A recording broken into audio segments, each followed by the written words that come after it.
अवैध संबंध के चलते रची आत्महत्या की कहानी, प्रेमी व पत्नी पर हत्या का आरोप। निर्मल दानराव बागुड़ा की रिपोर्ट। बागुड़ा कस्बे में गत दिनों एक व्यक्ति के साथ अवैध संबंध के चलते प्रेमी संग मिलकर मृतक की पत्नी द्वारा आत्महत्या की रची कहानी में नया मोड़ आया है। मृतक के परिजन द्वारा दी रिपोर्ट में आरोप लगाया है कि यह आत्महत्या नहीं थी, उसके साथ मारपीट कर हत्या की गई है। अब मामले में पुलिस द्वारा जांच करने के बाद हकीकत सामने आएगी। पुलिस ने बताया है कि बागुड़ा निवासी दूधाराम पुत्र लालाराम जाति मेघवाल ने रिपोर्ट में बताया है कि हम 3 भाई हैं तथा तीनों भाइयों के परिवार हमारे खेत पर ही बने मकान में रहते थे। मेरा भाई मृतक नरसिंहराम मेरे मकान से 300 फुट की दूरी पर अपने परिवार सहित रहता था।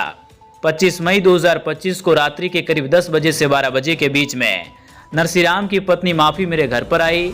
मुझे कहा कि तुम्हारे भाई ने फांसी लगाकर आत्महत्या कर दी है, जिस पर हम लोग घटना स्थल पर गए व देखा तो मेरे भाई नरसिंहराम के गर्दन में रस्सी बंधी हुई थी तथा उसका शरीर जमीन पर लगा हुआ था। मेरे साथ मेरा छोटा भाई नारायणाराम भी था। फिर हम दोनों भाइयों ने मृतक नरसिंहराम के गले से रस्सी को निकाला व नीचे उतारा। उस वक्त वो मर चुका था। हमने लाश को नीचे उतार कर जमीन पर लाश को लेटा दिया।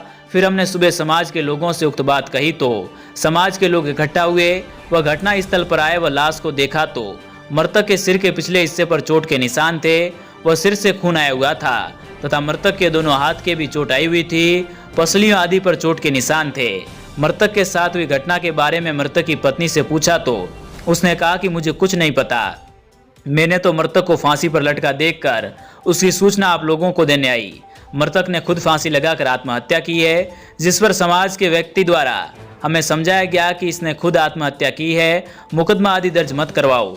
तब हमने मुकदमा दर्ज नहीं करवाया। नई उक्त घटना की रिपोर्ट थाने में पेश की व सामाजिक रीति रिवाज के अनुसार अंतिम संस्कार मृतक नरसिंहराम का किया गया। दिनांक 28 मई को मृतक के 3 दिन होने पर समाज के लोग इकट्ठे हुए व हमारे घर के सदस्य भी उपस्थित थे। तब हम परिवार के लोग व समाज के मौजूद लोगों के समक्ष मौजूद थे। लोगों ने मृतक की पत्नी माफी को पूछा व उसे समझाया व कहा कि अब 3 दिन हो चुके हैं, तो भी घटना के दिन जो घटना मृतक नरसिंहराम के साथ हुई वह बता दे, हम कुछ भी नहीं करना है।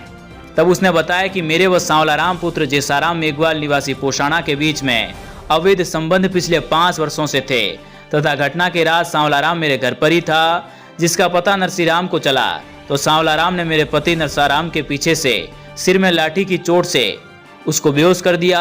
फिर उसको कुछ खिलाया, फिर उसको फांसी पर लटका कर चला गया। मुझे डराया धमकाया कि मैंने ये कांड किया है जिससे मृतक नरसिंहराम की मृत्यु हो चुकी है। इसका अगर किसी को कहा या तेरे ससुराल वालों को बताया तो तुझे भी नरसिंहराम की तरह जान से मार दूंगा।